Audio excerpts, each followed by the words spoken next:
अब हिंकरा बात पर हम विशेष ध्यान ना दिल छोट छोट लड़का बड़ा सब केहू के गरिया देले से बहुत तरह की लंगड़ा आइल होई आ सरवा बाउर नाम बोलले हो तो खाली उहे कहते ले थोड़े त तोहरो के ऊपर भी वाला होई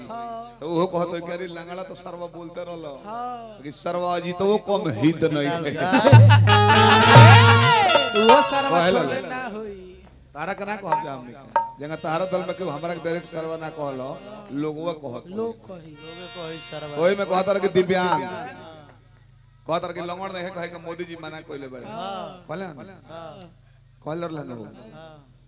तो ई बतिया मान ले हम मोदी जी के दिव्यांग कहे के बा लंगड़ नहीं कहे के इनका गांव में गए रहे पुण्यतिथि में 7 तारीख के ए बबुआ मोदी जी कितना बढ़िया काम कइले बड़े तो उनकर बात माने के चाहिए बराबर कहत रहे दुआरे दुआरे शौचालय रहुए और रोज कहत रहे कि कृपया शौचालय का प्रयोग करें तो ई नियमो नहीं खोलो मानो दिव्यांग कहे वाला मानो तरलू आ शौचालय का प्रयोग वाला ना रोड पर जाने की गाड़ी ले जाए के जगह ना रहुए हक के भर देला बड़ा शरीर के कोबरी डिजाइन डिजाइन गाड़ी डिजाइन डिजाइन के महकत रहुए डिजाइन डिजाइन के कचराइलो तो रहुए कहीं मुकुट रहुए की परी पास गीत देले रही फालतू बात ना एगो तो सांप नियर डगर रहुए लंबे एकदम छोड़ के बनते भागा रहू वाह ऐसे ही रहा भाई गीत में चलो इनकर एक भतीजा बा मास्टर साहब पूछन कि बच्चा अच्छा शौचालय से क्या फायदा है क्या तो कौन की शौचालय से ये फायदा बा सर जी छोटू बाबा इनकर भतीजा कहता मास्टर साहब से शौचालय से ये फायदा बा का फायदा बा कि वातावरण शुद्ध रहता साफ सफाई रहता अच्छा कौन का और फायदा तो इनकर भतीजा कहता और एगो और ही फायदा बा का हक के घुस के ना पड़ला एक जगह खड़ा होके गोड़ ना दुखाला सावरी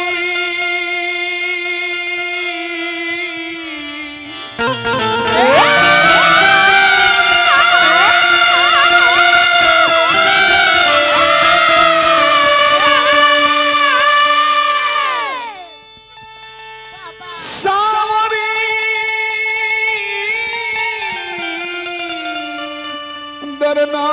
हा हा हा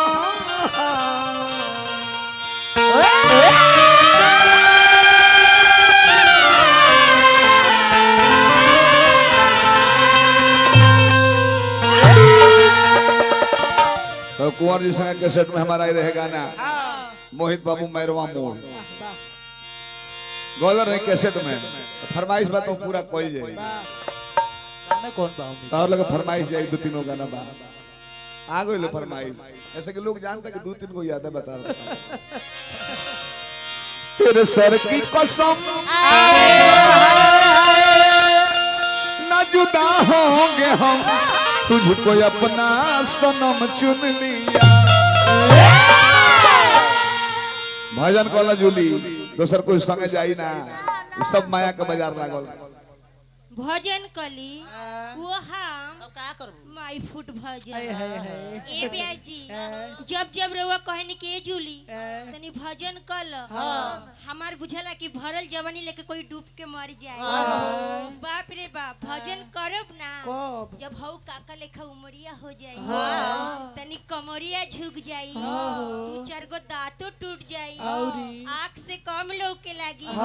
तब भजन करो राम जी इतना चकचक जवानी बनाउले बानी अरे माई रे माई जनिया जवनी गजन करो करे भजन धन हो जूली जा बहुत बीच में ले कि डग डग दिलदार मिली है जवानी बात तो वहीं ले पहिले कि 2-4 ना 1000 मिली है जहिया जाई बुढ़ापा निहुर जाई बुरे तो गला पर ना यार मिली है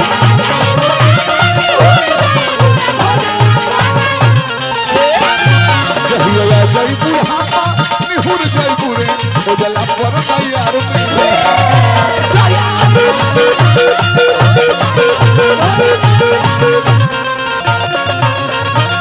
काचो मरिया में गाना करा दे काचो मरिया में गाना करा दे काचो मरिया में गाना करा दे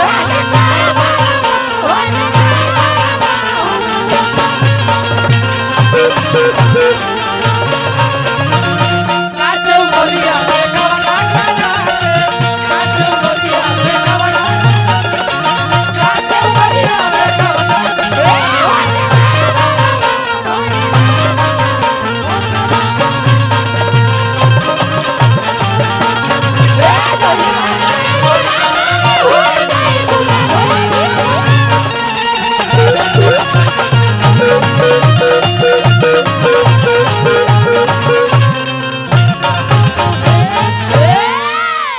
बहुत बहुत पुरस्कार आयोजन करता मंडली ए परिवार के लोग बानी भोलादानी बनौले रहे 100 रुपया पुरस्कार जूलियो के हमरो के दने पुरस्कार हार्दिक प्रणाम करते हैं दुल्हा दुल्हन के उज्जवल भविष्य होके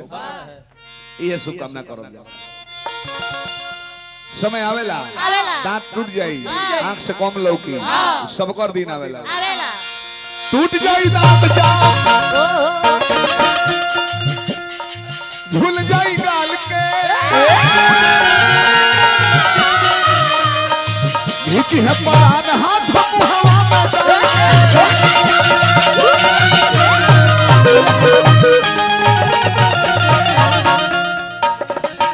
ए भजन हवे बाकी लइका लइका के भजन ना जान ले जान लगी लयदारी है एही से एकर फरमाइश आ जाला और ई गीत तो बहुत कम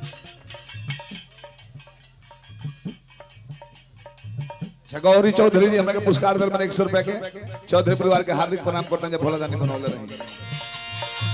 टूट जाई दांत जाम भूल जाई गाल के नीचे है परान हाथ मुहावा में डाल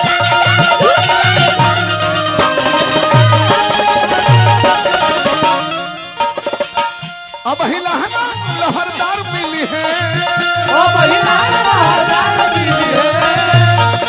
लहंगा लहरदार मिली है जहिया जई बुढ़ापा निहुर जई बुढ़े कोयला पर नैयार मिली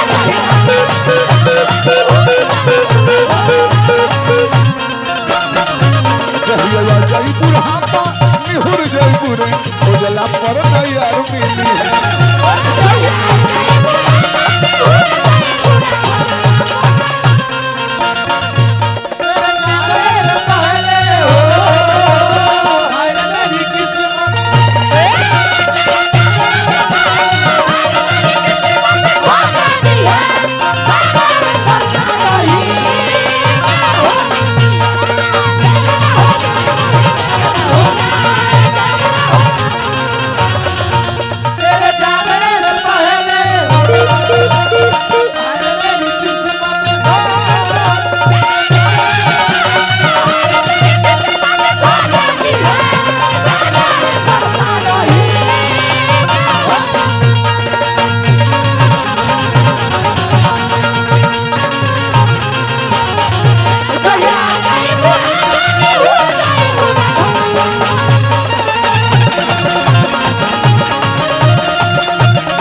माई के हमारा पर कृपा हो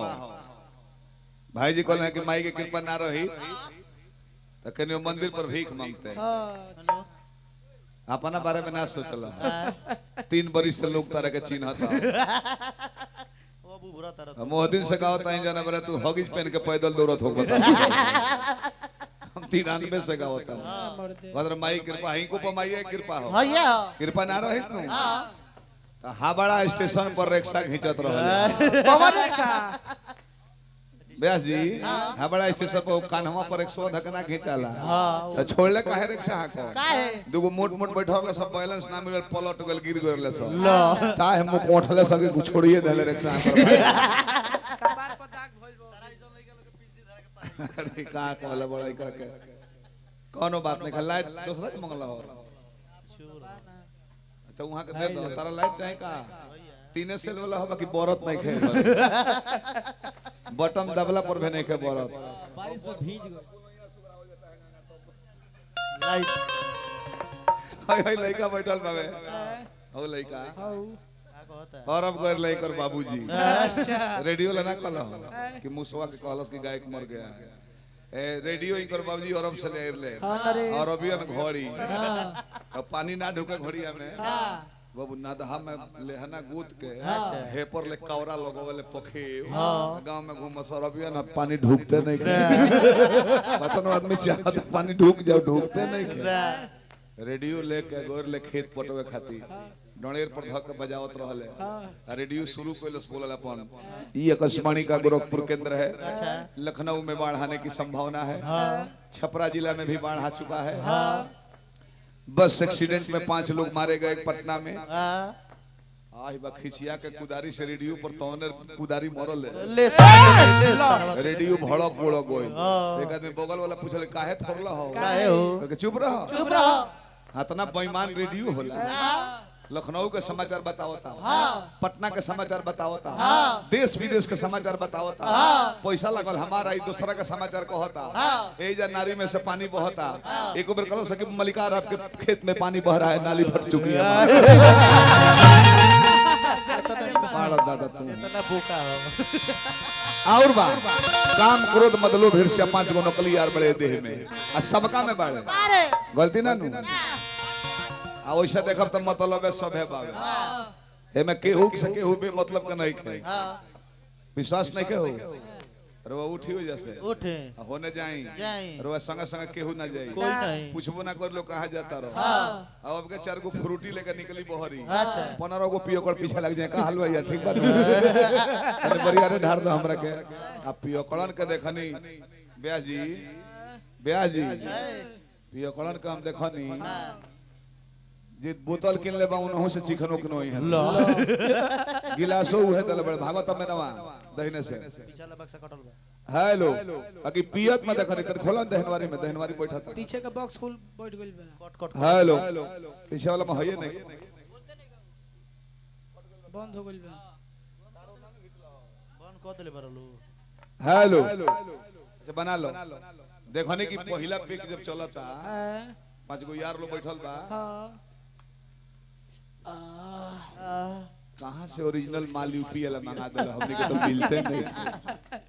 दूसरा का पिक चली तने बढ़िया एक दे हम जोड़ा ना कितना लोग गांव में धनिक बनता तारा बराबर खर्चीला के हो बाना तीसरा का चल गई चौथ का चल गई तो भाव खोके लगी है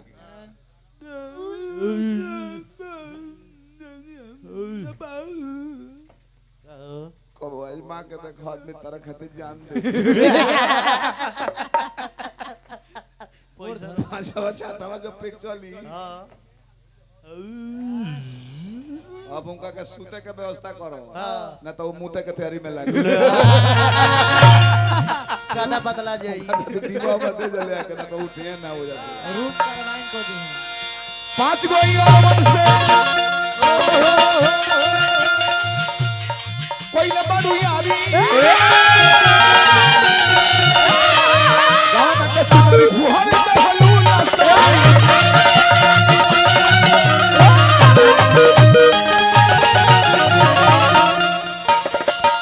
जवानी बात अब वही भोजन दार मिली है अब वही भोजन दार मिली है जहिया जाई बुढ़ापा नहीं हुर जाई बुरे भोजला पर